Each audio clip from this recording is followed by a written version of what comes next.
I think these geopolitical risk events are very short-term in nature, and they only usually, at least historically, they have a very short-term effect, which is why I think it's rather a buying opportunity. Hi everyone, welcome to Unchained, your no-hype resource for all things crypto. I'm your host, Laura Shin, author of The Cryptopians. I started covering crypto 9 years ago, and as the senior editor at Forbes, was the first mainstream media reporter to cover cryptocurrency full-time. This is the October 4th, 2024 episode of Unchained. FBTC is the fastest growing omni-chain BTC asset this summer. Join FBTC Points-inspired campaign where you can hold FBTC to earn sparks, lucrative yields, and token drops, all on your Bitcoin. Polkadot is the original and leading Layer 0 blockchain with over 2,000 plus developers. And the Polkadot 2.0 upgrade will be a massive accelerator for the ecosystem. Join the community at polkadot.network/ecosystem/community. Today's guest is André Dragosch, European Head of Research at Bitwise. Welcome, André. Thank you so much, and happy to be on the show, Laura. Thank you. The crypto, or more specifically, Bitcoin community came into October chanting the phrase Uptober based on how previous Octobers have tended to be quite positive for Bitcoin. However, that was before Iran launched 200 ballistic missiles toward Israel on Tuesday, and that is an escalation of tension in the Middle East. Our hearts go out to all of those affected. We definitely saw some people on crypto Twitter who were personally affected by this. However, obviously, this is a crypto podcast, so we will be focused on a very narrow aspect of this geopolitical situation, and that is to see what takeaways we can draw from how Bitcoin generally performs around geopolitical events. So, André, after this attack on Israel, what happened to the price of Bitcoin? Yes, I think after or during the attack, you could already see that there was some kind of safe haven flow, right? Flow into gold. So gold was pushed up and Bitcoin sold off, which was somewhat unexpected, right? Because as you mentioned, everyone was expecting Uptober, right? So I think sentiment going into this geopolitical escalation was relatively high. And we also saw this in our crypto asset sentiment index that we calculate in-house. In fact, we've been at the highest level of sentiment since March 2024, right? When we reached the latest all-time high. And so I think any kind of increase in uncertainty, be it geopolitical or economic, right? I think any kind of increase in uncertainty could have led to this kind of sell-off, right? Because sentiment was already high and therefore the market was ripe for a kind of pullback. And yeah, so gold rallied, so safe haven flows, Bitcoin sold off. And I mean, my personal opinion is, I don't want to spoil you, but like my personal opinion is this is rather a buying opportunity, and we can go into the reasons why. Yeah, go ahead, explain that. So looking at past geopolitical risk events, right? Such as, I mean, the Iran-Israel conflict is one of these, right? So geopolitical risk events, I mean, how do you measure them, right? But there are ways to measure them, such as the geopolitical risk index, right? By Matteo Anello. I can't pronounce his name because so I think it's an Italian name, but so he came up with a methodology to measure geopolitical risk events or periods of heightened geopolitical risk. And he came up with a methodology based on news, right? It's essentially a news count of stories related to geopolitical risks. So armed conflicts, terrorist attacks, and so on. And so he calculates this index. And what we did, we took this index, right? And we only looked for the top 20 major geopolitical events based on this index. Because, I mean, you can also just choose any kind of interesting headline and do your analysis, but I think this is more like a quantitative fundamental approach. And so we took this index, we looked at the top 20 major geopolitical risk events, and then we calculated the performance before and after, right, of Bitcoin. Yeah, and just for the audience to know, he's referencing a report that he published in July called Bitcoin as a Safe Haven, Hedging Against Geopolitical Risks. Exactly. And yeah, so what we did there was we looked at these top 20 major geopolitical events, and then Bitcoin performed relatively positive. On average, it performed very positive. I mean, if you take any kind of random window, right, performance window, any kind of random window, a 100-day window, for instance, and you plot like the average performance across these random windows, you always get an upward trend, right? But we even factored this in and subtract this kind of average, random average across like random 100-day windows. And still, like, even factoring this in, that Bitcoin essentially is moving up in the over the long term, right? You can see that after 5 to 10 days after these major geopolitical risk events, you can see a slight underperformance. Bitcoin's performing below average, but then above average thereafter. Meaning, so you may have some short-term underperformance, but then medium to long-term outperformance. I mean, even after 10 days, right? So that's why I said at the very beginning, I think these geopolitical risk events are very short-term in nature, and they only usually, at least historically, they have a very short-term effect, which is why I think it's rather a buying opportunity. Yeah, so the theory might be that there are certain people who, like the people who are selling, maybe view Bitcoin as more speculative asset. And so that's why in that moment they sell.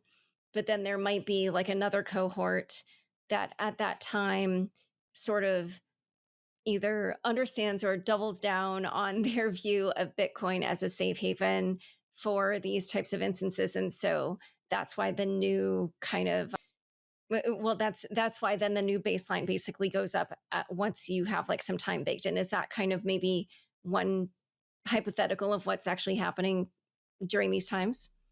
I think what you usually see is during these geopolitical sell-offs, right? During this increase in uncertainty, usually weak hands, right? Paper hands, lettuce hands, however you want to call them, right? They usually dump Bitcoins, right? Dump crypto assets in general and sell at a loss, right? They essentially throw in the towel and exit the market. But the moment the majority of these short-term holders, right, weekends, does that, right, you usually have the kind of tactical bottom, right, in the price. So some kind of seller exhaustion, because if there are no sellers left, right, the price bottoms. And so I don't think we had like huge seller exhaustion, but we saw a flush out of these weekends more recently during this geopolitical risk events. Maybe just two observations. So we saw the highest amount of exchange transfers of these short-term holders in loss to exchanges, the highest since August, 5th of August, where we had the low, right? The last low. And also, for instance, we had the highest amount of Bitcoin futures long liquidations, right? Forced liquidations, also highest since 5th of August. So these two metrics tell me, but there are also other metrics, that you have some kind of short-term seller exhaustion, at least flushed out of these weekends. And it's very typical for this kind of tactical bottom. Okay, and just about the August 5th, that was when we saw part of the Japan yen carry trade unwind. Exactly. Okay. I mean, it was like, for me, this was the perfect tactical bottom because it wasn't only a bottom in crypto sentiment, but also a bottom in macro sentiment. What do I mean by macro sentiment? So what we also measure is, apart from this crypto asset sentiment index, we also measure cross-asset risks appetite within like traditional financial markets, equities, bonds, FX, commodities, and so on. And during this yen carry trade unwind, during this sell-off of 5th of August, right, you had a massive macro capitulation. So global growth expectations and cross-asset risk appetite, they plunged to the lowest level since COVID. It's since March 2020. And so there was a massive macro capitulation in traditional financial markets, but also in crypto markets. So our crypto asset sentiment index, it plunged to the lowest level since November 2022, right? When FTX collapsed.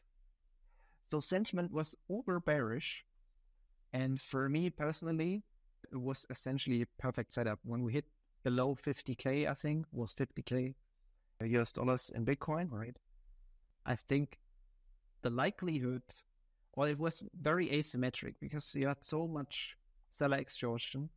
Downside risks were relatively limited, right? While upside, it's not upside risks, right? It's upside opportunities were really skewed, right? Because, I mean, you already saw that because of this plunge in macro sentiment, right? Because of the macro capitulation, I mean, you had increasing odds of the Fed pivot, right? For Fed pivot, which actually happened in September. But like back then, this was actually the trigger that led to the Fed pivot, essentially. Yeah. So in a moment, we're going to talk a little bit more about what all this means for Bitcoin's reputation as digital gold. But first, a quick word from the sponsors who make this show possible. FBTC is an omni-chain BTC asset contributed by Mantle Network and Alpha Global. Launched in early July, FBTC's TVL has already passed $125 million, making the fastest growing BTC asset this summer. FBTC's points-inspired campaign, Sparkle, has officially started, with lucrative and sustainable yields, plus points and token airdrop from Babylon, Mantle's new token cook, and more. FBTC is the BTC solution you've been waiting for. Visit fbtc.com/ongoing-campaign today. Back to my conversation with André. So it was interesting how we talked earlier about how in the times of like right at the moment of these geopolitical risk events, Bitcoin does not act like digital gold. Someone who helps you out with the podcast pointed out or wondered if part of that is because none of these incidents have yet escalated to major wars that, massively disrupt global trade or have other kind of like global effects. And I wondered, what you thought would happen if something like that, in terms of Bitcoin's behavior, if something like that were to occur. I think for the time being, like if we say, okay, Bitcoin is a safe haven asset, it's probably not the whole truth, right? I mean, Bitcoin is still a volatile asset, right? The realized volatility of Bitcoin is around 50% per annum, which is still relatively high compared to traditional assets like equities, like gold, right? But I think what's very positive about Bitcoin is the character of Bitcoin has been changing, right, itself. It used to be a very risky asset, even more risky than it is today, right? We used to have like 200, 300% realized volatility in 2012, right? But what we observed quantitatively is realized volatility essentially decreased structurally. There's a structural trend in realized volatility trending down with every halving, right? The average volatility per halving epoch, right, has decreased every time with every halving because of increasing scarcity. So my hypothesis is with each new halving, Bitcoin becomes more gold-like, right, and less like a risky asset. So essentially, that's my hypothesis is Bitcoin will converge in terms of realized volatility towards gold's volatility in the long term, right? We're not there yet because, as I've said, I mean, the realized volatility is around 50% and gold's volatility is around 20 to 30%, depending on like the market regime. But so we're not there yet, but we're approaching like this kind of safe haven characteristic. So less volatility. And I mean, volatility is not always bad, right? Because we have upside volatility, which is good, right? And we have downside volatility, which is rather bad. But we know that there's a skew, right, in Bitcoin's return profile because Bitcoin trends upwards, so there's positive skew. And I mean, we can also talk about the portfolio case. When you add Bitcoin to a portfolio, you can also see that like it increases like the average performance of the portfolio significantly, but it doesn't really increase the volatility significantly or drawdowns, right? Max drawdowns. So you see this positive skew, right, when you add Bitcoin to the portfolio. But yeah, long story short, I think the character of Bitcoin is changing. It's not a safe haven asset yet, but it will probably converge to one in the long run. Okay. Yeah. And you started to reference this tweet thread that we had discussed before recording. So I'll just describe it for the audience. The CIO of Bitwise, Matt Hogan, tweeted that, the way that Bitcoin and gold have performed. Sorry, I should explain. So he basically had this comparison of a traditional 60-40 portfolio to what it would look like if you added, I think it was like 1% Bitcoin, 2.5% Bitcoin, 5% Bitcoin, and then the same for gold. And the analysis showed that Bitcoin boosted returns without increasing risk, while gold lower risk and only kind of moved the needle in returns like 1 percentage point. So, he basically said that it seemed like for the amount of risk that you're taking, like Bitcoin is better, although of all the caveats about how, past performance is not indicative of future results, et cetera. But I did want to ask you, because we kind of talked a little bit about how the nature of Bitcoin itself is changing. And obviously this year we've seen kind of a huge change in who holds Bitcoin with the introduction of spot Bitcoin ETFs in the United States. And I wondered if you thought that lent itself to any kind of change in behavior, or if moving forward we might even see greater effects from that. So I think, okay, this may become too complex, but it's definitely important. So I think from a pure market microstructure, right?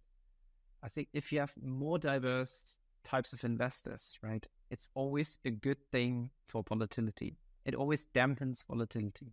Because, for instance, take a short-term trader, right, and a pension fund, right?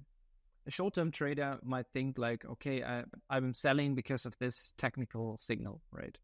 The pension fund may think like, oh, it's a more attractive entry point for the long run. I'll buy, right? The short-term trader sells, the pension fund buys, right? They are very different in terms of investor profile.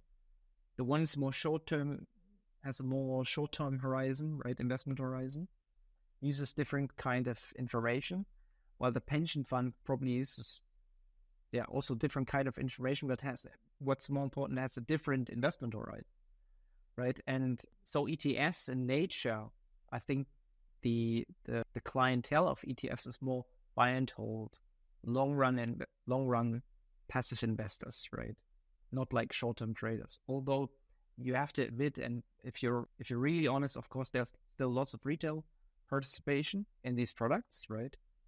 And also in Europe, US in general. But the key theme is you get more heterogeneity among the investor types, and this will definitely dampen volatility in the long run, right?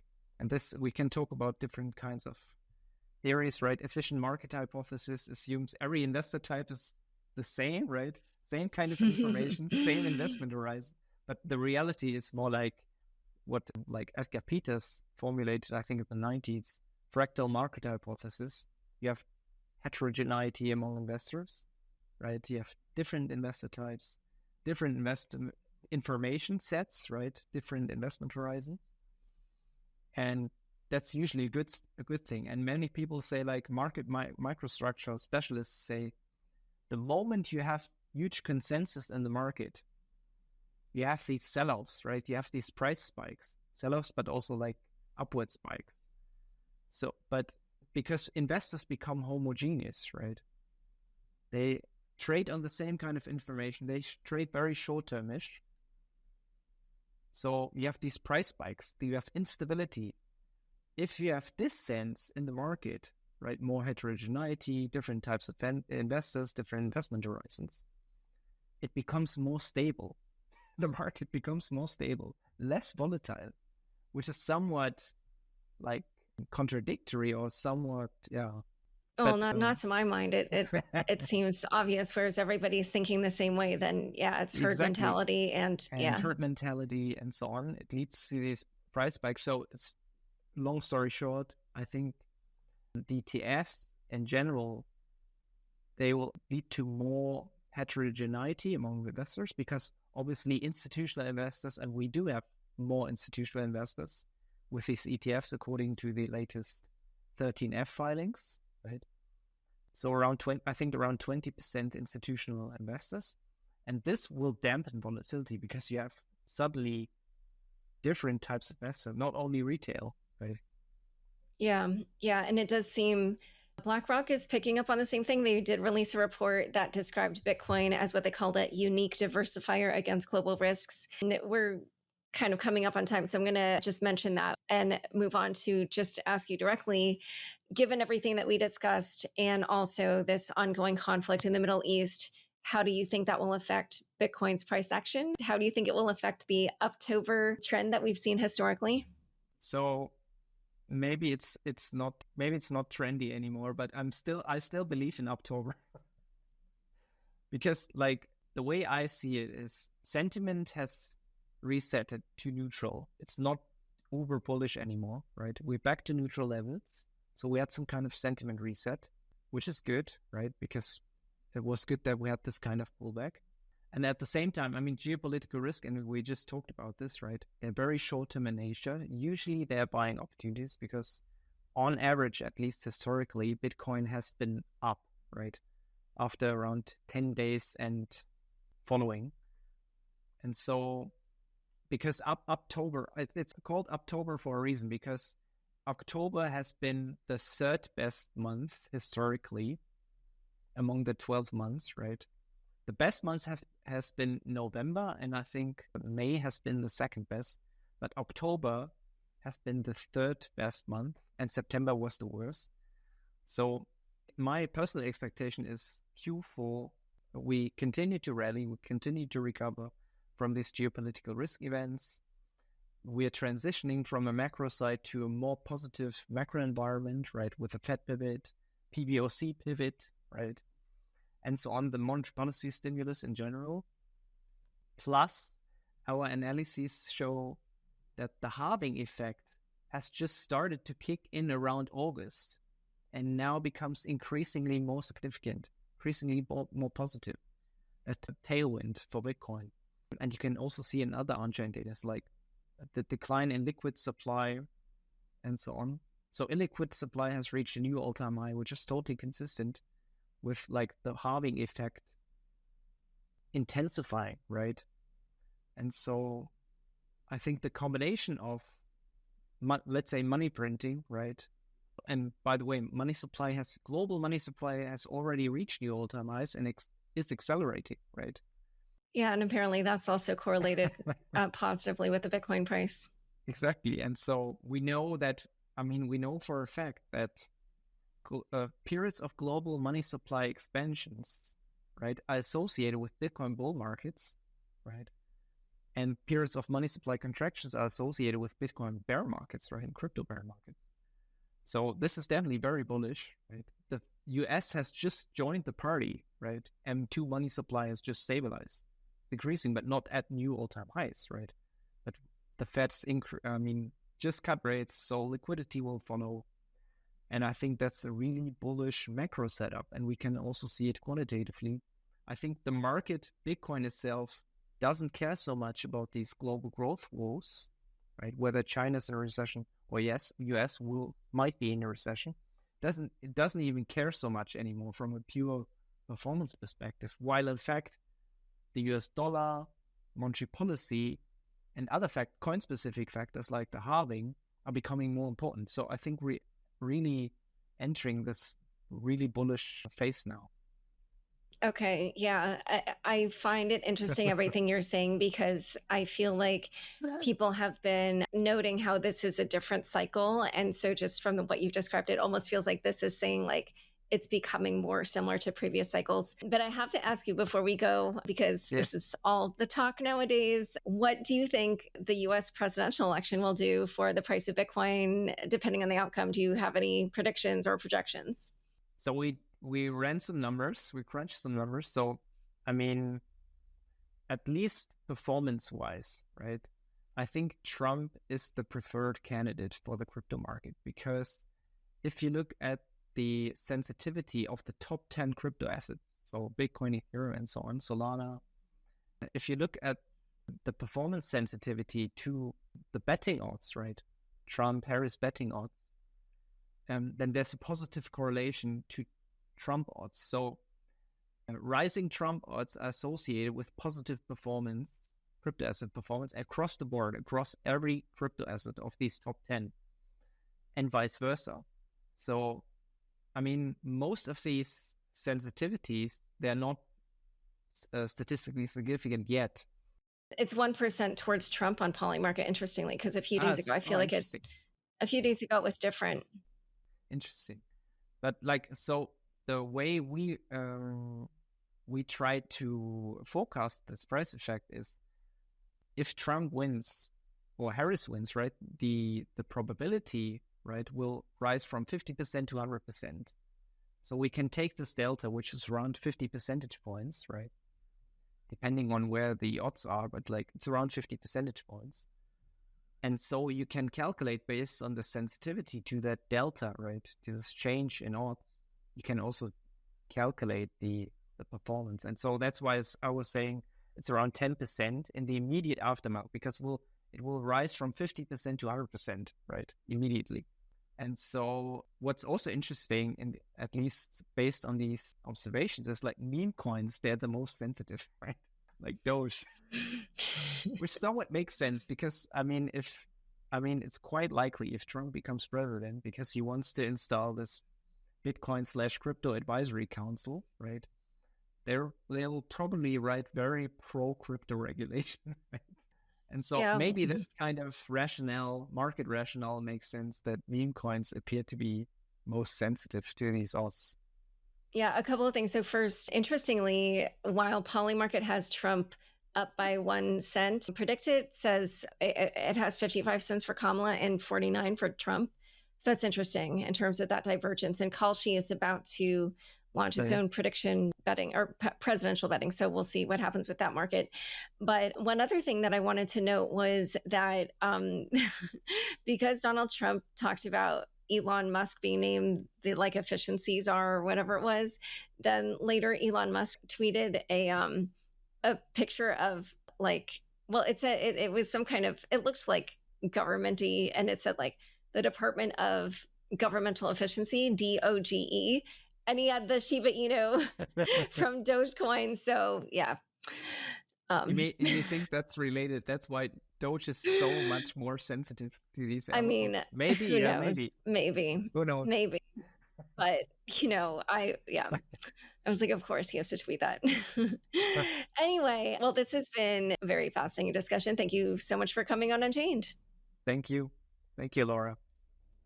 And don't forget, next up is the weekly news recap, today presented by Wondercraft AI. Stick around for This Week in Crypto after this short break. Polkadot is the original and largest Layer 0 blockchain with over 2,000 plus developers. The anticipated Polkadot 2.0 upgrade will be a massive accelerator for the ecosystem, upgrading the infrastructure with 8 times higher transaction throughput and twice as fast block times, tailored core time for the needs of every protocol, trustless bridges to multiple chains, and revised tokenomics with a token burn to reduce inflation. Perfect for GameFi and DeFi to build, grow, and scale. Get your Web3 ideas to market fast. Think big, build bigger with Polkadot. Join the community at polkadot.network/ecosystem/community. Welcome to this week's Crypto Roundup. In today's recap, the SEC files an appeal in the Ripple case. Bitwise moves to launch an XRP ETF, and North Korean IT workers infiltrate the crypto industry. We'll also cover the CFTC's latest recommendations on tokenized shares, EigenLayer's token launch, and the controversies around FTX's bankruptcy plan. Plus, World Liberty Financial opens up KYC verification, the SEC's enforcement director steps down, Binance founder CZ is released from jail, and Mango Markets agrees to destroy its MNGO tokens in a settlement. Lastly, in our fun bits, we dive into the unexpected prison partnership between Diddy and Sam Bankman-Fried. Thanks for tuning into the weekly news recap. Let's begin. SEC appeals Ripple case. The U.S. Securities and Exchange Commission has filed an appeal against the August 7th ruling in its case against Ripple, claiming the decision conflicts with decades of Supreme Court precedent. The SEC's spokesperson said that the agency believes the district court's judgment misinterprets securities law and that it's prepared to make its case to the Second Circuit Court of Appeals. In the original ruling, Ripple was fined $125 million, far less than the $2 billion initially sought by the SEC. Bitwise registers XRP ETF. Just a day before the SEC announced its appeal in the Ripple case, asset manager Bitwise filed for an XRP-focused exchange-traded fund in Delaware.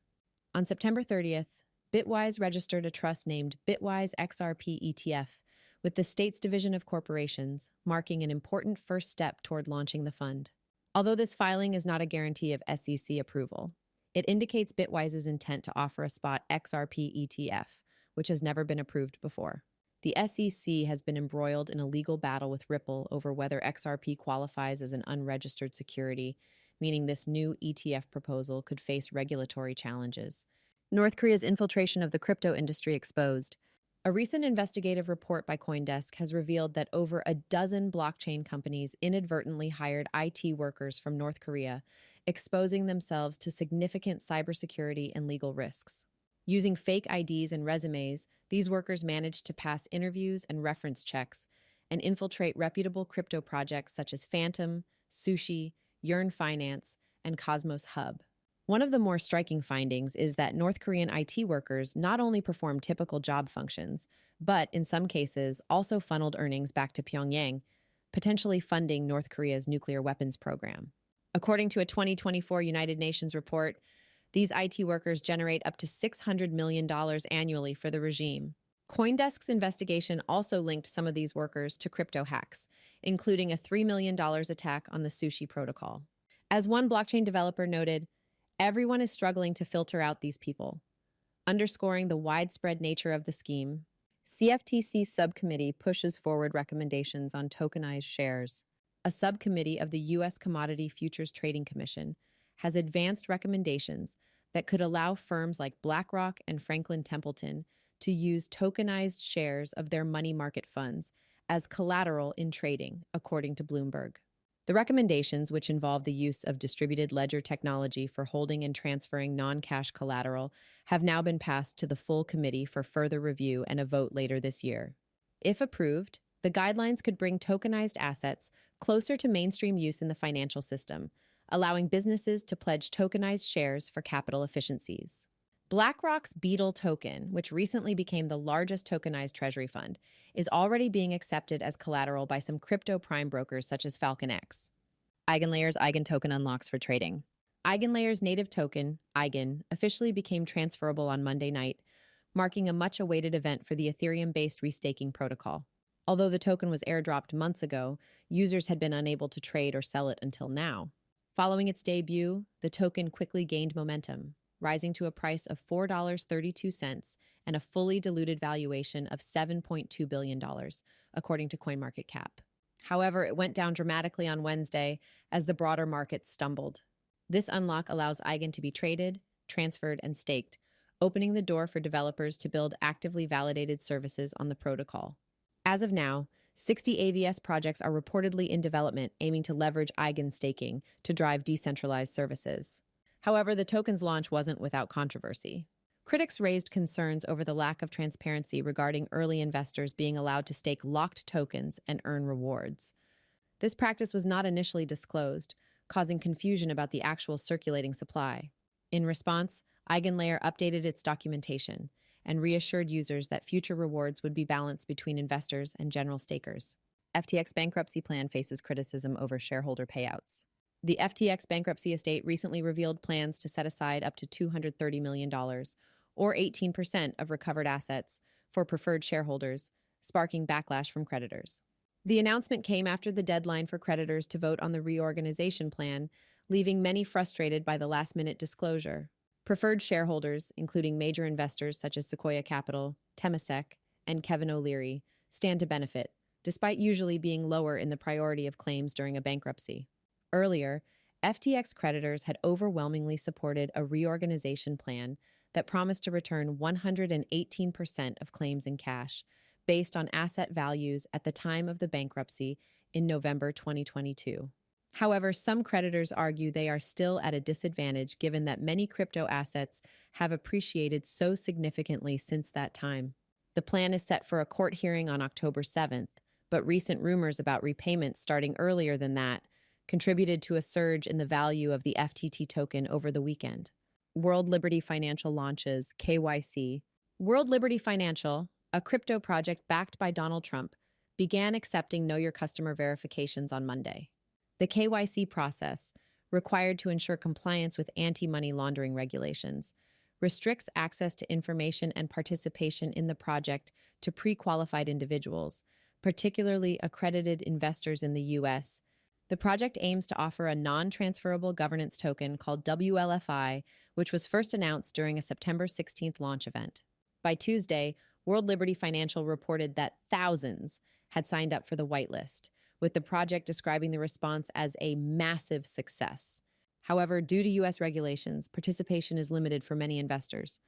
The project, promoted by Eric Trump and Donald Trump Jr., has sparked mixed reactions, with some critics claiming the initiative does more harm than good for the industry. SEC Enforcement Director Gruel steps down. Gerber Gruel, the SEC's Director of Enforcement, will step down from his role on October 11, 2024. Gruel, who has been with the SEC since 2021, led the agency's efforts in over 100 crypto-related enforcement actions, including high-profile cases against major cryptocurrency trading platforms.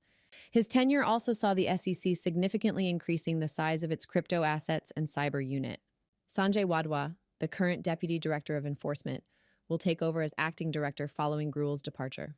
In a press release, SEC Chair Gary Gensler praised Gruel's leadership, stating that he acted without fear or favor in enforcing securities laws and protecting investors. Commenting on the sudden departure, Jake Chervinsky, Chief Legal Officer at Variant Fund, tweeted, "It's not normal for an SEC enforcement director to disappear like this. Perhaps the inevitable end to a campaign of unlawful harassment and misrepresentation, resulting in many embarrassing defeats in court." Binance founder CZ released. Changpeng CZ Zhao, founder of Binance, was officially released from custody on Friday after serving a 4-month sentence related to violations of the Bank Secrecy Act. Zhao, who had been in a halfway house since August, returned to the crypto world ahead of his scheduled release date. Zhao celebrated his newfound freedom with a simple GM tweet, sparking a flood of lighthearted responses from the crypto community. Mango Markets to destroy MNGO tokens. Mango Markets has agreed to destroy its MNGO tokens as part of a settlement with the SEC, which accused the platform of offering unregistered securities and operating as an unregistered broker. Mango DAO, Mango Labs, and Blockworks Foundation will also request the removal of MNGO tokens from trading platforms and pay $700,000 in penalties. This settlement follows Mango DAO's recent vote to accept the SEC's proposal, and the entities did not admit or deny the charges. The SEC emphasized that the label DAO does not exempt projects from registration requirements.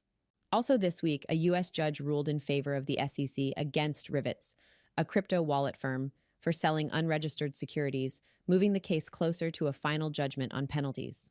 Time for fun bits. Diddy and SBF jailhouse buddies share more than a cell. Talk about a plot twist. Hip-hop mogul Sean Diddy Combs isn't just sharing a jail cell with crypto villain Sam Bankman-Fried, he's also borrowing his lawyer. After being hit with racketeering and sex trafficking charges, Diddy has teamed up with SBF's legal defense ace, Alexandra Shapiro, to appeal his imprisonment, according to court filings. The two cellmates are now reportedly living in a barrack-style space and appear to now have more in common than just bad press. X is having a field day with the news, with jokes flying about Diddy and SBF cooking up a new venture together from behind bars. Perhaps a prison rap album funded by crypto? And that's all. Thanks so much for joining us today.